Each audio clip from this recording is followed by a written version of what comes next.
Yes, guys, hope you're doing well today. I'm here with Peter,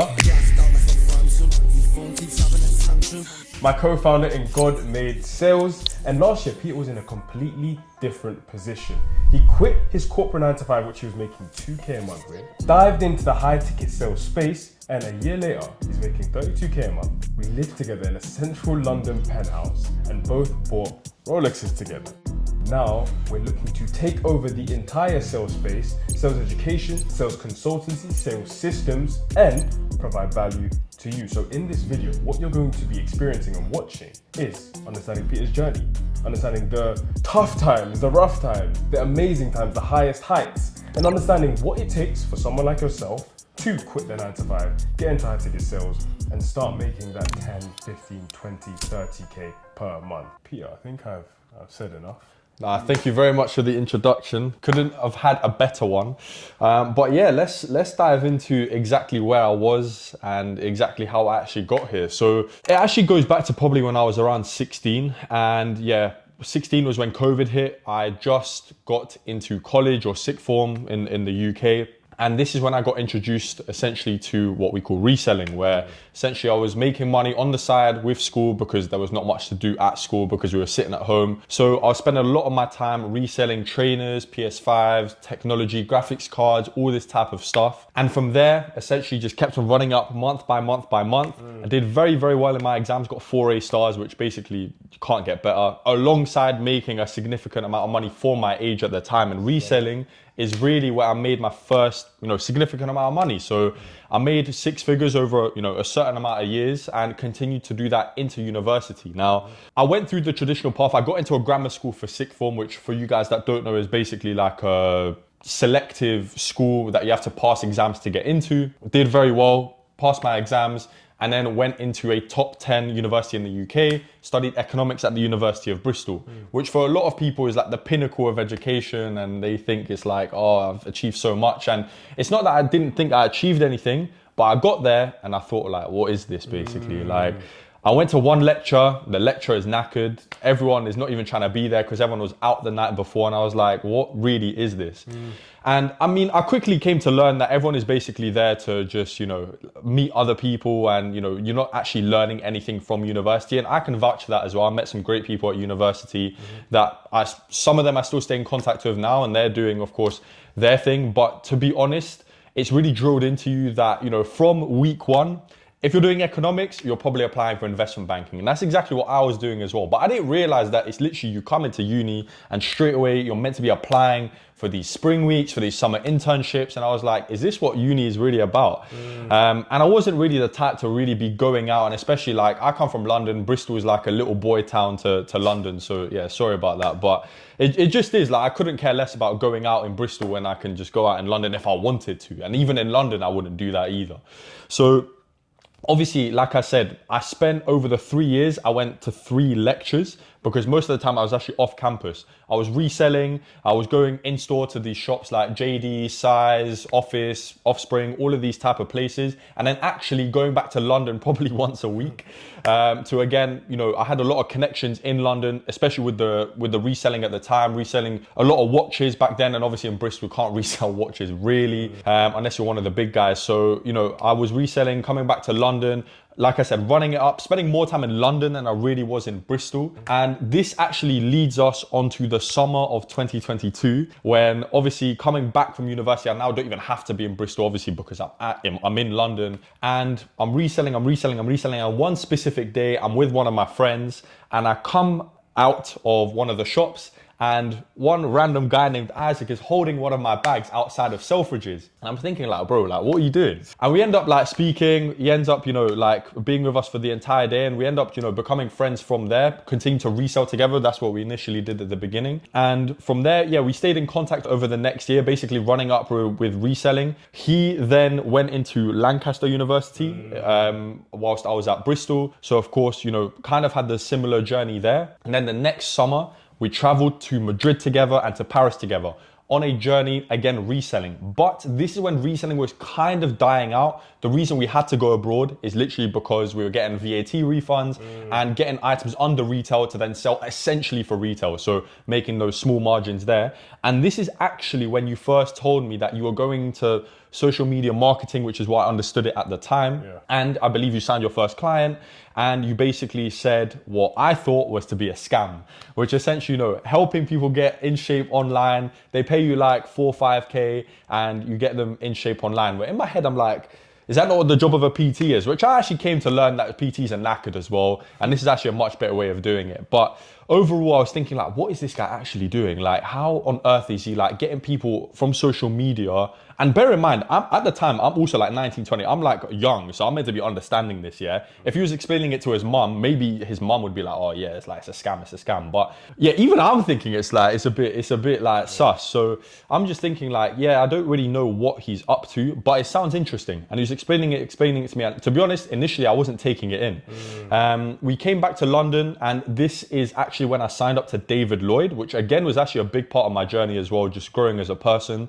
Signed up to David Lloyd. You'd come to David Lloyd a lot. We'd go to Lebanese Grill for you London guys that know it's a great spot. And he continued to explain to me about what he's doing. And I slowly was taking him in. Now, over the next year, I stopped really reselling. I finished my last year university, and I graduate with a good enough grade to be able to go into a corporate finance sales position in Canary Wharf starting from 2024. But obviously we graduated in May 2024. Well, I graduated in May 2024, and my corporate sales position starts in September.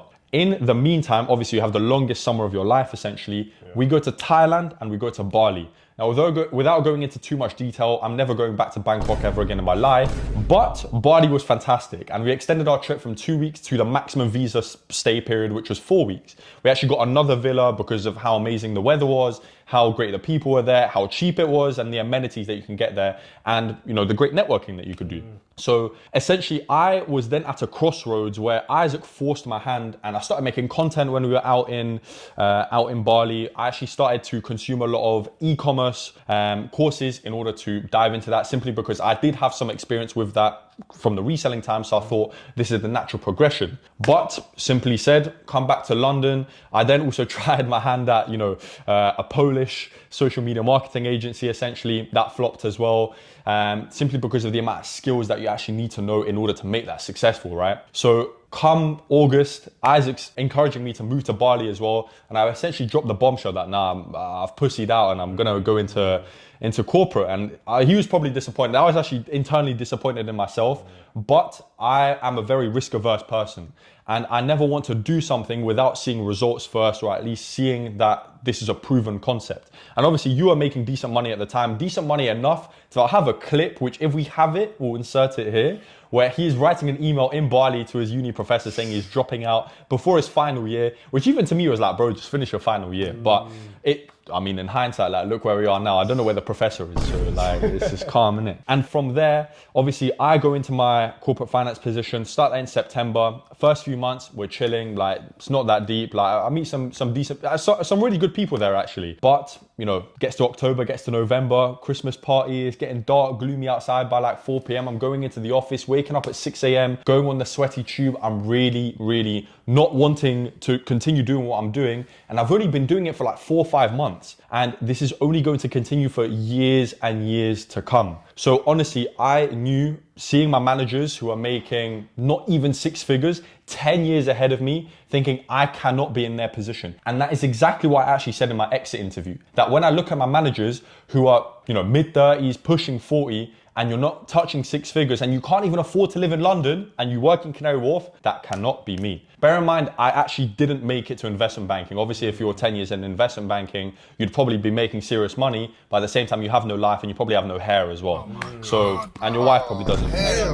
Wife probably doesn't love you. So, in that specific scenario, I thought like, what can I be really doing to, make a change? And I will never forget the 24th of December, 2024, good date as well. You told me to send a Loom video to an offer owner who was looking for a closer. I sent over my Loom, which kind of, showed my experience from the corporate finance side of things. And then obviously some training was had from you as well in order to train me up to have the conviction on the sales side of things. I actually didn't initially get that offer, but sending more Looms and Looms and Looms, I was getting into the hang of things and, really understanding what the sales space is about. For you guys that don't know what a Loom is just essentially a self-recorded video where you explain about your experience and explain about why you want the role and why you'd be most motivated for the role. From there, I initially landed on a role as a closer for an e-commerce supplement dropshipping course, let's say. And I was doing this come January 2025 alongside my corporate role. Now, bear in mind, this is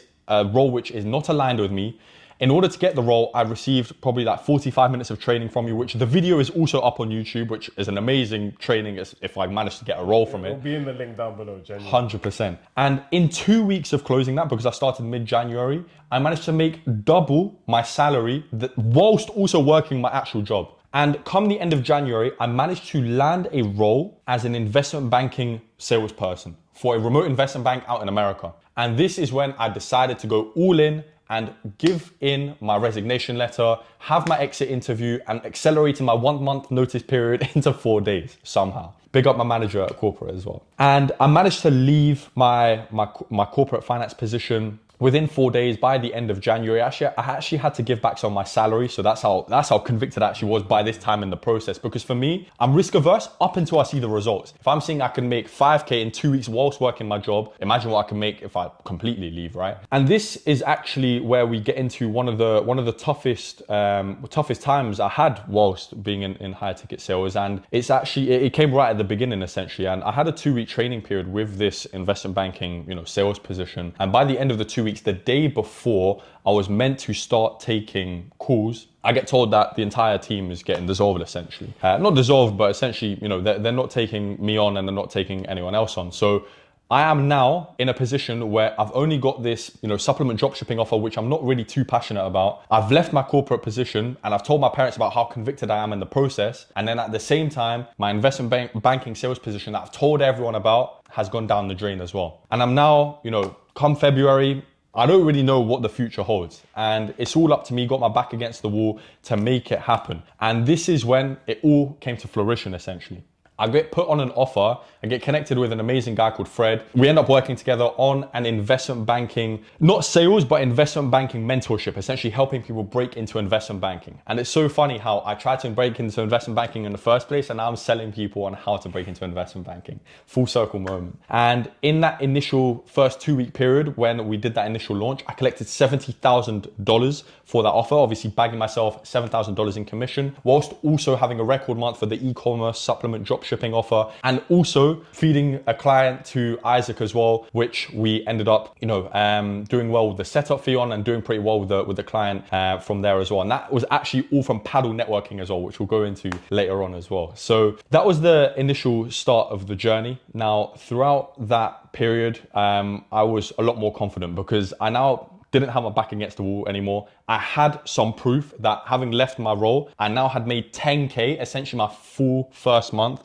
of working as a high ticket closer, stacking 2 offers, networking with people in the space. I actually felt like 10% of a business owner. And I thought, this is where I'm meant to be. I could play paddle at 3 p.m. on a random Tuesday, which is what I always kind of dreamt of rather than just rushing after work. I'm very passionate about paddle if you can't tell.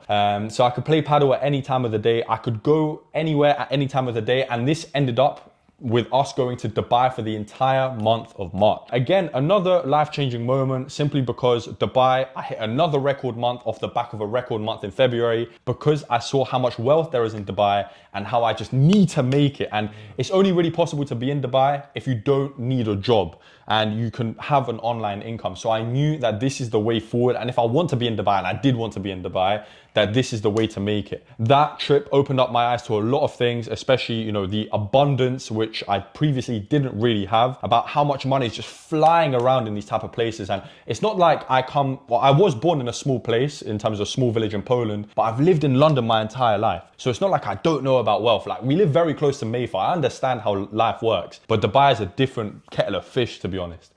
Talking of kettles, yeah, watches flying everywhere, Lambos, G-Wagons. You can't sleep at night because of the engines revving, right? So that really opened my eyes. We came back to London. I actually signed up for some boxing classes because I was just so motivated just to get it cracking basically. And yeah, I mean, I'm not really going to go into it month by month by month, but in the summer, I managed to hit my record month to date of $32,000 bagged in commissions whilst I was stacking 3 offers at once. E-commerce, supplement, dropshipping. I then also was working very closely with a business school mentorship offer where the offer owner, I became very close to him. We started creating a lot of content together, in addition to working, of course, with Fred on the investment banking mentorship offer as well. So hitting that, that milestone where I essentially earned an annual salary in a month was absolutely eye-opening. And it was the month that propelled me to be able to drop, collectively 50K on the deposit and the first 6 months of rent for this,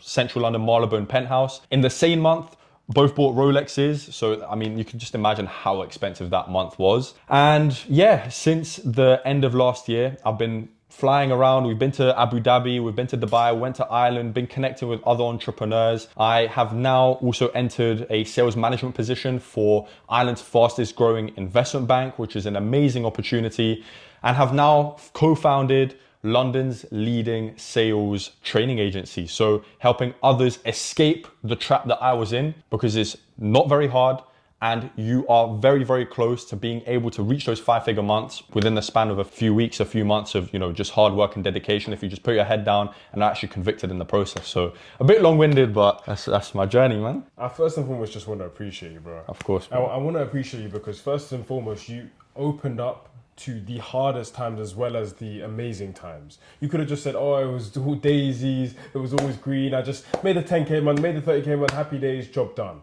But realistically, it wasn't like that. There were some rough times in the process. And what I actually want to go back to first and foremost is the times you failed. Because you spoke about multiple businesses that either went well and then kind of failed or didn't work out at all. You spoke about, in fact, you didn't speak about the fact that you lost money in trading, which you'll go into. Yeah. You spoke about drop shipping. You spoke about the agency you tried to run. Then you spoke about the success with reselling, but the fact that the industry dried up. Tell me a bit more about those failures, but then tell me why you believe High Ticket Sales was the one that garnered the most success for you. 100%. I think this is super important to highlight. And the fact I actually didn't highlight this is a big testament to you and everyone I'm surrounding myself by, because you told me to kill the old version of myself. And the fact I can't remember that I lost 25K in trading, it's probably testament to the fact that I don't want to remember, but also the fact that I have been able to kill that old version of myself that didn't believe in abundance and didn't believe in the fact that something like this would be possible at such a young age, right? So I'll go through the failures one by one, probably top to bottom in terms of, which was the least painful, going to the most painful. Now, the least painful is probably just trying out different business models in the summer of 2024, but it did have a painful outcome. Like I said, I tried e-commerce, wasn't too passionate about it simply because I didn't want to really, import products from China and, sell them onto people for like a 10x margin. It's not something that, I don't feel like I'm providing value to the world doing that. At the same time, I tried to launch a Polish social media marketing agency, which I do still believe there is a gap in the market for that. But once again, you need so many skills in order to be able to actually make that successful and once again, provide value to people, that it's very, very difficult to do that straight off the bat. And I had the capital to be able to learn and pay for mentors and everything like that. Some people don't. So I did have that advantage. But once again, I just felt like it would take too much time to actually make that a successful process. So again, failed with that. And the detrimental outcome with failing with those was the fact that I did fall back on my corporate finance position. And obviously some people aren't as lucky to do that. And maybe if I did have my back to the wall, I would push myself. And this is the exact paradox that I always talk about, is there is a satisfaction level which is the most dangerous. And it's usually, if you think about how satisfied you are with your current life, on a scale of 0 to 10, 1 to 10, if you say between 6 to 7, this is the most dangerous satisfaction level possible, because you're not living your full potential, but you're not in a painful enough state to be able to actually make a change. And that's exactly what I was on. I obviously tried some business models, probably didn't try hard enough to actually make it work. And as a result, I then fell back on my corporate finance position, which is why I don't think plan Bs are the best. Because if you have a plan B, you cannot be fully convicted in your plan A. It's simply impossible. I'm not saying, splash all your cash on, something that you can't afford. But my point is, if you are not convicted in plan A enough, then you'll always fall back on plan B. That's just my philosophy. That was one of my failures, one of my pretty recent failures, actually. Then in terms of the investment banking sales position that let me go pretty early. This was, my second most painful, failure, simply because it taken me a lot of motivation, a lot of courage to actually make this jump into higher ticket sales, leave my corporate finance sales position without the backing of my parents, without the backing of that many people around me, because everyone around me was like, oh, you should be grateful that you have a graduate position. Think about the amount of people that don't have a role. I could not care less, to be honest, right now, obviously. But at the time, there's so much pressure externally to continue in that, comfortable position I'm in, that making that jump, you're being obviously judged by other people, and, people are obviously watching from the outside silently to see how it goes. It's pretty embarrassing to, 2 weeks later be let go from, something that you've tried to be so convicted in. And obviously I had my back to the wall there, but as I said, because my satisfaction level was so low there, I pushed myself and hit record months from beyond that. So obviously pretty painful at the time, much more painful than those initial failures, but with a positive outcome at the end. So quite interesting there, and definitely the most painful one. When I lost 25k in the space of 2 hours in trading. This was actually, I think, in my second year of university, where I was trading, I was copy trading. I didn't really know what I was doing. I had some money dabbled in crypto, money dabbled in Forex and gold. And essentially I ran it up to 25k pretty well. And in the space of 2 hours, if you guys remember or aware of what happened, Silicon Valley Bank shut down over the weekend in the US. As a result, Forex was flying up and down. Obviously, I had no idea what I was doing, so not the greatest time to be in turbulent waters. 25k gone like that in 2 hours, and then I had to go to a Clavish concert in the evening and pretend like I was happy. So that was honestly, there's no positives from that, I'll be real. Or the only positive is that I'm never touching crypto or Forex ever again. I don't know if that's a positive, maybe it's a negative, but I'm never touching that again. Lost 25 bags. Luckily, I'm in a position to be able to lose 25k and not, hurt myself over it. But that was definitely the most impactful. And so this is a couple interesting things we want to dissect from what you've just said. Firstly, I run a business. I run a consulting firm. We help experts, entrepreneurs scale up their businesses. And I know I would actually never recommend someone to dive into my specific business model off the rip. Especially if you have a 9-to-5, and quitting your 9-to-5 to do that is crazy because, as Peter said, there's so many moving parts, so many skills you need to gain, so many people you need to network with beforehand, clients you need to close. It's a big, big, big headache. Of course, the juice is worth the squeeze. There's a massive upside to it, but I would never tell someone to dive in immediately.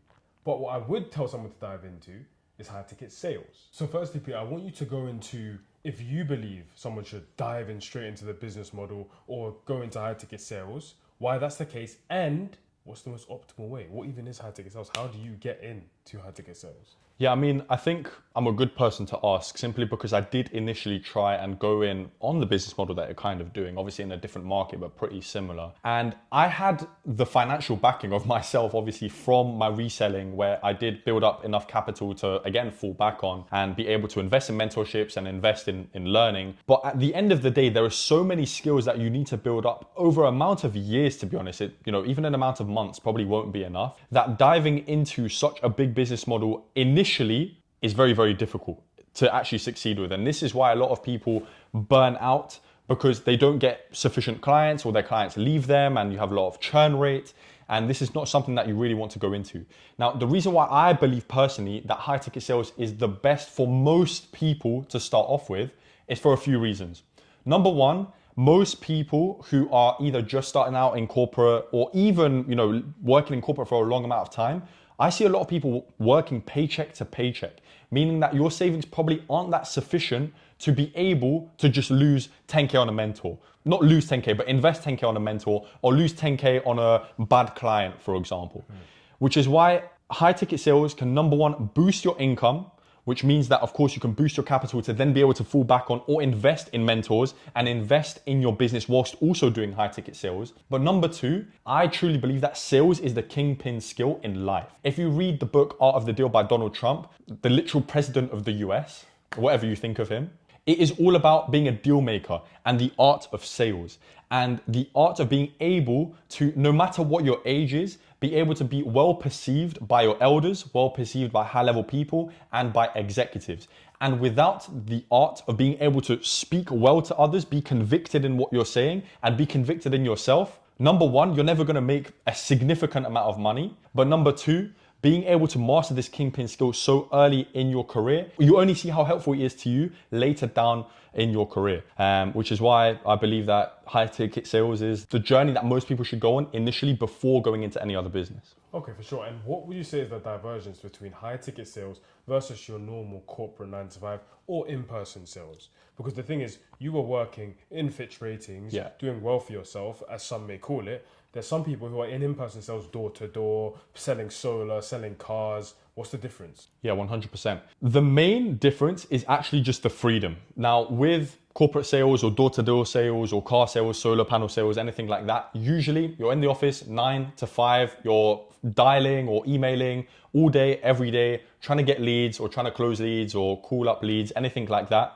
And then from there, you go home and you don't really care beyond that. With high ticket sales, obviously, your calendar is open whenever you want your calendar to be open. So for me, it's literally 9 a.m. to 2 a.m. because I know if I come back from the gym late at night, I can still take calls after that and get good enough sleep before waking up the next day. But that also allows me to literally play paddle at 3 p.m. with anyone I want, go to the gym whenever I want, and do activities which simply aren't possible with corporate. You can't just fly to Dubai on any random Tuesday. We can't just go to the F1 spontaneously as we did literally a month ago. If you're in corporate or in any type of sales position. So I'd say mainly is genuinely the freedom that your calendar is open whenever you want your calendar to be open. So if you want it to be open 9 to 5, then you can open it 9 to 5. I like to open my calendar over an extended period of time because then I know I have more time in the day to do whatever I want. That's the main difference. The second difference is the fact that usually in a sales position within an actual company, when I say an actual company, I mean, if you're working in corporate finance or car sales, for example, you're going to be on a salary and very, very small commissions.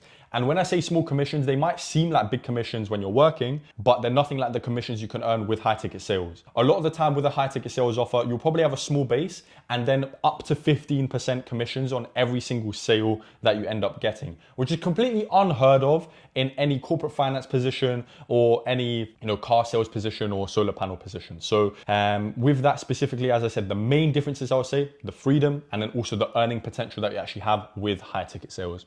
100%. And the beautiful thing is, and why this is the case with the commissions, is the industry, right? Realistically, if you're selling a car, selling solar, selling anything corporate-wise, there's always a massive cost of fulfillment for the company. So they can't afford to pay 10%, 15%, even 5% on commissions, even when selling a house, right? But because you're in the online or e-learning space where you're selling consulting packages, coaching packages, or service-based delivery packages, the company can afford to pay you the 10% or 15% because they have very, very good margins. And so that's why, for example, Peter's been able to secure 10K, 20K, 30K months in commissions, which is, by the way, that's literally what some people earn in a year, right? That's the main reason. But then we also understand, Peter, that the company or the industry is super important, but there are other components to being successful in high ticket sales. If you could give me your top 3 components for someone to be successful, let's say they're a 9 to 5, of course, talk likable person, what would you say are your most important components? I mean, in general, in high ticket sales, I made a video on this, but in general, in high ticket sales, the 3 most important things are broken down into the 3 C's framework. So conviction, competence, and company. Now, obviously, we see the company, and a lot of people going into high ticket sales are going to be focusing on the company first, whereas you should be focusing on the company last, because the company is only a multiplier of your overall skills. Obviously, if you're selling on a deadbeat offer with terrible leads, it's difficult to sell. But this is really where you should be initially, in the trenches, building up your sales skills, which is where I initially was. I built up my sales skills on an e-commerce supplement drop shipping offer, which I was not really passionate about. As I showed you guys in 2024, I literally failed with an e-commerce store, but I built up my sales skills on that offer, which I was then able to leverage in an actual offer I was passionate about, which multiplied my success 10 times. And if I initially got my dream offer, I might have been fired straight away. So who knows? That's why company should be the last thing. Conviction is the most important, because if you think about and actually study how humans communicate, only 8% is through words. The rest is through body language and through tone. And this is all compiled into conviction. if you're convicted in the product that you sell and you brainwash yourself to think that, okay, this is something that is actually amazing, sometimes you will have to brainwash yourself, sometimes you won't. For example, if I was on the other side of my investment banking mentorship, I would truly buy it. I think it's amazing value, and I think we do amazing things for people. I'm not so sure about the e-commerce supplement dropshipping offer, but this is why sometimes you have to brainwash yourself and become super ultra convicted in the product that you're selling. Sometimes once you reach the actual passionate offer that you're on, you'll naturally be convicted. And then it comes down to competence. And this is really where you can't just fake it till you make it. This is truly about, can you ask intriguing questions? Can you penetrate a prospect? When I say that, I mean, can you actually, lead a strong discovery? And then can you use that as ammunition later on in the objection handling phase when they're giving you flimsy objections such as I need to speak to my wife or I need to think about it, which by the way should also be pre-handled, but we'll make another video on that after. So that's, the 3 C's framework. I would say you need to be number 1, convicted. Number 2, you need to be competent. And then the company will be a multiplier for you in terms of your success in the sales space. No, this is incredible because genuinely people don't understand how important conviction is within sales. It's simply an energy transmutation. If you can make a prospect feel your energy through the Zoom call, you're bound to close so many more deals. And people don't speak about this enough. They just say like all these different sales tactics, but that's not really the case. That being said, Peter, you mentioned a load of different things that you were able to do due to high ticket sales. Yeah. You're able to go to Abu Dhabi F1, you're able to go to Dubai on the whim, go to Dublin randomly. You're able to Wimbledon for the first time. go to Wimbledon, see your family, play paddle whenever you want, go to the gym on a consistent basis, stay consistent to different things.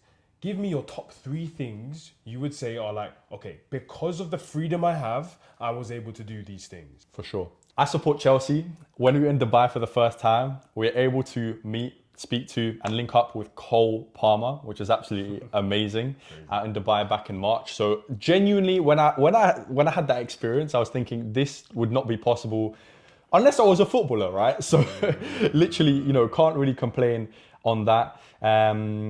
The second most important thing, this should be the first, sorry. In no specific order, my granddad unfortunately passed away on the back end of 2025, and on very, very short notice, I mean literally on 2 days, because that's how funerals work in Poland, I was able to go visit the family and see the funeral for the first time ever as well. So that was an experience which I wouldn't have been able to have if I didn't have the flexibility of higher ticket sales.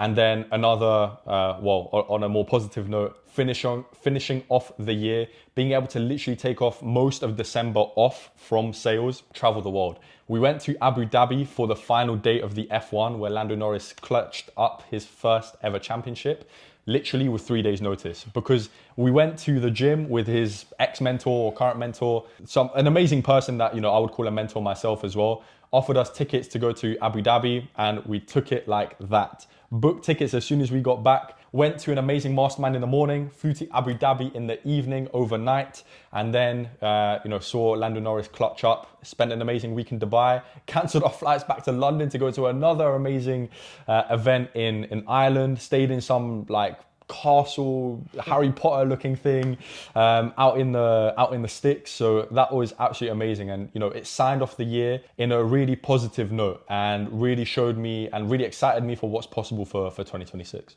No, that's incredible. And Peter, I'm going to ask you a couple more quick fire questions. Some people believe sales is sleazy. What is your thought on that? I completely understand why this is the misconception, because I bought my first big purchase, or one of my first big purchases, was my Mercedes. Not a G-Wagon, unfortunately, but just a simple A-Class. And I bought it from a car dealership. Now, I actually bought it on the second time of going to the same car dealership, buying the exact same car, because I went on the Saturday, and the guy who was selling it to me, I just felt his commission breath from a mile away. I really didn't like the way he was speaking to me. I really didn't like the way he was trying to pressure me into these different finance options, these different insurance options. And I was thinking, no matter if I buy your car or don't buy your car, I'll find another car. I don't need this specific car, but you would happily have my commission. So I completely understand the stereotype. I really didn't like his attitude. And as a result, I actually just withdrew from the dealership and I said, no, I'm not buying it. And I came back the next day, found a much nicer guy who actually treated me with what I thought was respect. And he treated me very, very nicely and made the experience of buying a Mercedes what it should be. And of course, I didn't feel that he was sleazy, but that experience made me understand why people think that sales people are sleazy, because of the standard car, the sleazy car salesperson. And I want to highlight that this is not what high ticket sales is in the slightest, simply because you are actually a guide. You are a information gap bridge between a prospect and a desired outcome. And usually you are the salesperson for a coach who has expertise which the prospect requires. For example, in the offer that I sell on, like I said, I would 100% buy from the person that I'm selling for, because if you're a prospect who requires an investment banking internship, which is super difficult to attain, then I am literally the gatekeeper between you being able to get that internship and not being able to get that internship. So at the end of the day, of course, you can call it sleazy, you can call it whatever you want, but you are a guide in them achieving a desired outcome that they have come to you for. So that's what I would say on that. For sure. Some people think quitting your 9 to 5 is risky to go all in on high ticket sales. Would you say it's risky or no? For me personally, I think I mentioned this previously, I'm a super risk averse person, and I hate doing things without seeing a proven result first, which is completely understandable for a lot of people. Some people are super risk loving, some people are super risk averse. I would say I'm more on the risk averse side. And for me personally, not everyone is actually built for high ticket sales. If you can't manage your own schedule, and if you're not disciplined enough to essentially not have your own boss, because you are your own boss, it's your responsibility to turn up to your calls on time and close the prospects on the call, then you won't become successful. But if you know that freedom, location freedom and time freedom is something that you actually want and can stay disciplined with, then it's not risky in the slightest once you build up the skills. And you can build up the skills alongside your corporate position or alongside your 9 to 5. And then once you're confident, once you have that offer, what's the reason not to leave? Okay, that makes sense, because I'm of the same opinion where a 9 to 5 is a beautiful thing, but it's a means to an end. Realistically, no one wants to clock in on a day-to-day basis to the same spot and do the same things and not really progress that much, or maybe get an additional 2K, 3K every single year. So I completely understand you on that. Now, Peter, some people say you get better at sales, you get more women, you get more confident, you get more maybe manipulative. What benefits would you say you've received from getting into sales beyond the money? Yeah, I would say that the money actually isn't even the first thing in terms of benefit. I think that I've actually changed as a person in terms of, I would describe myself as very introverted. I now make the active effort to be more extroverted, because being extroverted can actively bring you so many more opportunities. As I discovered in February when I initially went into sales, being more outspoken and speaking to more people at a paddle event. I was at my friend's birthday and I met a mutual friend there who essentially needed a growth operator at the time, and that's when I connected him with Isaac, and obviously managed to close the client and see some amazing success with him. And if I wasn't outspoken and if I didn't try to be extroverted in that specific moment, then that opportunity wouldn't come to me. Which is why a single conversation can actually change your life. I'm not saying that specific conversation changed my life, but in general, speaking to the right people in the right environment, in the right frame of mind, can change your life, which is why it's changed me as a person in terms of sales. And it's even a lot for me to explain it now, simply because I find it quite difficult, but I've managed to overcome that, become more extroverted in specific scenarios where I need to be. And then as a result, opportunities have come my way. Obviously, naturally, alongside that, my confidence has gone up speaking to, high-level executives. I go to a very, very expensive gym, and it's very, very important that I keep my own frame when speaking to these people who are, 50, 60, 70 years old and have achieved more in the past 10 years than I have in my entire life, obviously. So it's very important that, it's been very, very important for me that I've been able to learn those skills from sales, mainly becoming more extroverted, becoming more confident, and, keeping that, learning frame control when speaking to different types of people. No, I completely agree. One thing I want to know from you, Peter, is what does your day-to-day life look like now as a high-ticket sales rep and high-ticket sales manager? What does the average day-to-day look like? Honestly, my day-to-days are very, very random, simply because, as I said, for example, in December, on a random Friday, I went to Abu Dhabi, completely unplanned. So I'll give you the average day when I'm actually in London. Usually I'll wake up at 9 a.m. At the moment, I'm bulking, so I'll have a lovely protein shake. Obviously, I actually hate them, but got to get it done, man. Got to get it done. Nothing good comes easy. So I have my protein shake, have my supplements. I then check in on the sales team. So I check my emails, make sure there's all of the US leads over the night who may have wanted to buy have bought, and making sure we're signing all the contracts, proceeding with all of the sales from the night before. From there, depending on the day of the week, we usually have a morning team meeting to make sure we're all up to speed with, let's say, ads, if we're running a new campaign, or all of the new leads that are upcoming. From there, usually I like to actually have a paddle game middle of the day, simply because I like to go outside a lot. I feel like being stuck inside is something that is great when we're here, but at the same time, I like being outside, speaking to different types of people. So usually I have a paddle game probably around midday, depending on the availability. From there, I'll take sales calls actually at my gym. So I go to a gym in Chelsea, which gives me the ability to take sales calls from there. Usually some of my friends will probably pull up around like 5, 6 p.m. So I'll have some dinner with them there. And then either I have a long stint of US sales calls in the evening time, or if, as in December, when, December during the Christmas time, it was a bit slower, we will go to Third Space with you guys to hit a good gym session, hit a sauna session, probably have a Nando's or something like that in the evening, finish off my day with a protein shake, and then usually I read a book or meditate just before I hit bed to make sure that I can fall asleep very easily. And either I repeat it the next day, or we fly to Dubai the next day. Who knows? 50-50. Easy. And Peter, we're gonna go into God Made Sales and the education company we're currently building that's actually saving people and helping people escape from this corporate life, this 9-to-5 life, this in-person sales life, to high-ticket remote sales. But before we do that, we have a couple people already that we've helped. We have David, who literally was working as an accountant, who's actually my brother, who was able to quit his 9-to-5 and in his first month make 7K in commissions. We have Deborah, who made $17,000 in a single month in commissions. She's absolutely killing it. And now she's on a US offer, making 1K in commissions in a single day. We've obviously got Ubaid, and Ubaid is someone who's personal to you because he's actually one of your best friends from your childhood. So I want you to kind of tell his story and kind of say how he kind of got into sales. Definitely. Yeah, Ubaid is one of my favorite stories, simply because I feel like we both knew that he was going to be good in sales from the beginning. But Ubaid, I've known him from, I think, the age of 11. Went through secondary school together. We were very, very good friends. We then actually started working at Nando's together for 3-4 years. And once I went to university, he also went to university. I obviously left Nando's to go into my corporate finance sales position.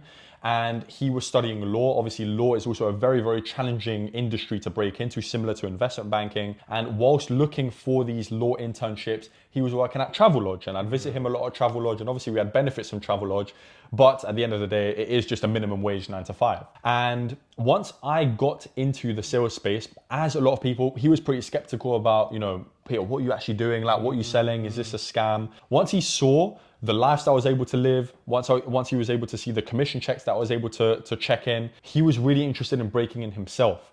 And come the summer, once we actually came back from Dubai, he essentially asked to be trained up and see how we can help him on that journey. And since then, we've essentially been training him, been supporting him with mock interviews, with mock calls, sales training, providing him with all of our modules, and eventually placed him on an amazing trading offer, which is something he's super passionate about.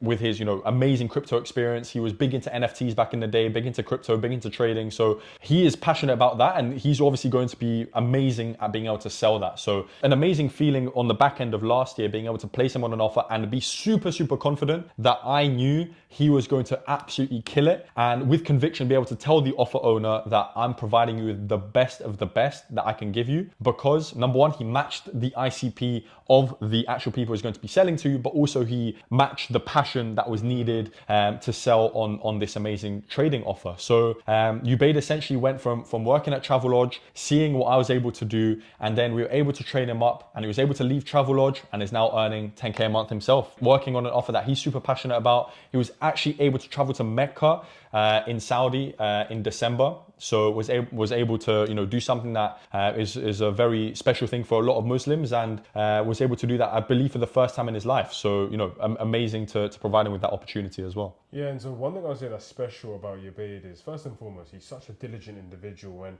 the second we had the first call with him, I knew, yeah, he's going to absolutely murder it in terms of sales. But the most important thing about placing someone in a sales role once they go through that prerequisite level of training is alignment. I cannot stress this enough. There's so many people who have sales education companies or sales placement companies and they just chuck you in a random offer. And you're a guy who's fat, but you've been placed in a fitness offer. Or you're a guy who has no knowledge whatsoever to do with investment banking, you're placed on an investment banking offer. Like, it doesn't align or make sense. But because of Ubaid's previous knowledge in terms of trading, that's why we placed him on that offer. And the beautiful thing is, in this month of January, that offer is going to do 200k USD. Ubaid's going to absolutely kill it, even more than he's been doing before. And I know that he has so much more alignment going into other offers he's going to be placed on, just because of the experience he's had with us. You know, so it's a really beautiful thing. Now, Peter, you've now gone really from a sales closer to a sales manager to now someone who's building the UK's leading sales education company. That, for me, I really, it's almost an emotional thing, seeing how it changes people's lives. When it's changed Peter's life, it's changed my brother's life, it's changed Ubaid's life, it's changed Deborah's life, it's changed so many of our closers. Like, we've got a killer sales manager who manages some of the offers that we have, and we can see on a day-to-day basis how it changes their lives. What's your mission here? What's your mission here in terms of the big picture, in terms of sales? Why are you so passionate about it? And what do you kind of want to provide that's different to like an average like sales course or, Of course. or whatever? I think my overall mission, and my mission has actually been revealed to me through the people that have outreached to me over the past couple of weeks. Even, you know, soft launching and teasing the fact that we're going to be launching God Made Sales has inspired people to reach out to me who I never thought were maybe not happy with their 9 to 5. And they've been seeing what I've been able to achieve, and they obviously want a piece of the cake. And I want to help as many people escape what I thought was a trap and escape what they believe they're built more for. And what I specifically mean by that is, internally, when I was working my 9 to 5, I knew I wasn't built for this.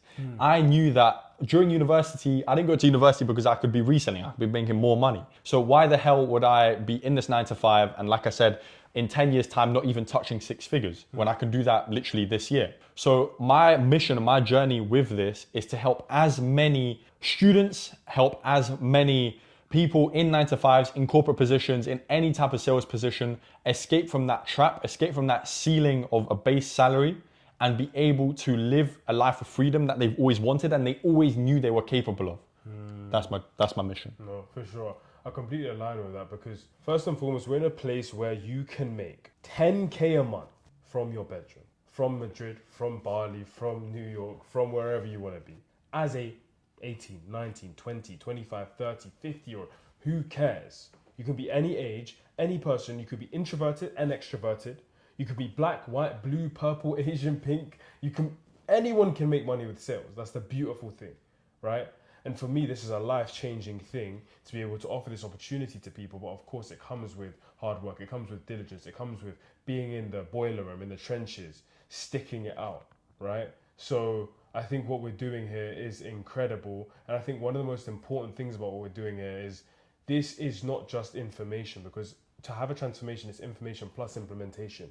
But beyond that, this is essentially reality engineering. This is killing your old self. Peter spoke about it earlier, how to get good at sales, you have to murder every limiting belief you've had in the past. Why? Because those limiting beliefs are the same limiting beliefs your prospects have. And if you have the same limiting beliefs, how are you going to sell them? How are you going to change their lives? I say this with sales teams we manage. 99% of the time, with the people you're selling, with the prospects you're helping dysfunctional people. You're helping people who see they have a problem, know there's a solution, and still won't take any action. Again, I say you're helping people who see they have a problem, know there's a solution, but still will not take any action. So you have to reality engineer, you have to subconsciously reprogram these people. And in order to do this, you have to face yourself a lot. That's why I'm so passionate about sales being a game-changing, life-changing thing. And realistically, I think it's a beautiful market we're stepping into, a beautiful thing we're helping people achieve, and I'm excited to be Yeah, fair. for sure, man. I really appreciate it. I've actually wanted to tell my story for a while as well, so this was a great platform to be able to do. Yeah, like it's been a beautiful experience for me in a 365-day span, seeing someone who was, by the way, already regarded as like high level compared to everyone around him, just take it there to the next level. You know, I'm just excited, and that's it. Like I can't express enough. There's nothing else to say, really. There's nothing else to say. So, in fact, this is my last thing and my last question. There's someone watching this. They're on the fence. You know, that's the sad thing. They've experienced this. I don't know how long this has been. 30 minutes, 45 minutes, 1 hour. They're still on the fence. They're still like, yeah, but like my 9 to 5. Yeah, but this and that. Yeah, but this and that. What's your thing to them? What do you have to say to them? You're still on the fence. Firstly, I completely understand why you'd be on the fence. Like I said throughout many times in this video, I am a very, very risk averse person, and I would probably still be on the fence because you don't really know what is possible out there. But this is exactly why the very first step you should take is actually seeing if this is for you and seeing, okay, can I get trained up? Can I learn the skills that will boost me not only for this specific venture, but in learning the kingpin skill of sales to help me later on in life as well. Once you get there, you'll be fully convicted if this is something for you. And I mean, if you want to stay in your 9 to 5, like I said, not everyone is built for high ticket sales. This isn't for everyone, honestly. If you can't manage your time and if you need to be on that 9 to 5 schedule, then the 9 to 5 is for you and there's nothing wrong with that. But if you do want the location freedom, if you do want to have full control over your days and literally be able to do anything at any specific time of the day, be able to fly to see your family abroad or see and fly to Saudi and, you know, go to Mecca, for example, or go see the F1 in Abu Dhabi, then this is the vehicle that makes that possible. And a lot of people want to build a business first. How are you going to do that without any money, without any skills, without any expertise? This is why high ticket sales for most people is the number one thing they should do to, number one, build up the capital, but number two, also build up the skills and the confidence to be able to then build a business or do whatever you want to do with your future. That's what I'd say. No, that's beautiful. And I will say this one thing. Every single week going into the month of February, we are going to be hosting live masterclasses, breaking down exactly how the everyday, normal 9 to 5, a corporate person, in-person salesperson can infiltrate the high ticket sales space. We're going to be giving the source away for free. This YouTube channel is going to be packed with value. You can see the link down below and join one of those masterclasses. But in the meantime, if you're just a bit sick and tired and you want to expedite the process of getting into sales, making your first 5K commission month, 10K commission month, 20K commission month, just book a call. You know that there'll be action needed and action needed to be taken on this call, but it's yours to be taken, okay? It's yours to do. It's your life to change, and I'm extremely passionate about what you can personally achieve if you've stayed to the end of this video. That being said, I've been Isaac. I've been Peter. And I'll see you guys in the next video. Nice.